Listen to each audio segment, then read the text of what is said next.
პროექტის საჯარო სივრცე ახალგაზრდებისათვის ფარგლებში საინიციატივო ჯგუფმა გადაწყვიტა გაეკეთებინა აქცია, რომელსაც ეწოდება ქარისგან დაუცველები.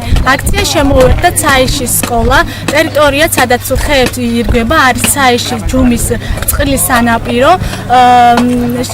დიდ მადლობას ვუხდით ცაიშის სკოლას და დირექტორს, რომ ახალგაზრდები აქტიურად ჩაერთნენ დღევანდელ აქციაში. აქციის მიზანია ზუგდიდის მუნიციპალიტეტში რაც შეიძლება მეტი ხე დაირგოს.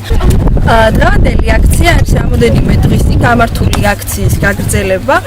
არასამთავრობო ორგანიზაცია საუნჯის პროექტის საჯარო სივრცე ახალგაზრდების ფარგლებში ახალგაზრდებმა შეარჩიეს თემა ქარსაცავების აღდგენა რეაბილიტაციასთან დაკავშირებით.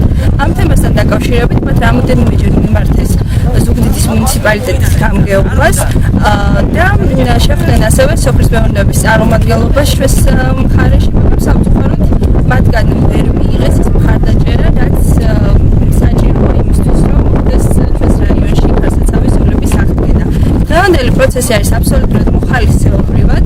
ბავშვებმა თვითონ თავიანთი ძალებით სხვადასხვა მუნიციპალიტეტების მხარდაჭერით, ცენტრალური ბიბლიოთეკისა და რაიონის ბიბლიოთეკის მხარდაჭერით აბსოლუტურად მოხალისეობრივად შეიქმნენ და თავენებს ენერგებს იმისთვის, რომ თვალსაჩინო მაგალითი გახადონ, რომ ადამიანები მონდომებით შესაძლებელია ყველა პრობლემის მოგვარება და თუ ცოტაოდენი მხარდაჭერა იქნება თემის რწმუნებულების და თვითონ გამგეობის მხრიდან შესაძლებელია, რომ ეს პრობლემა, რომელიც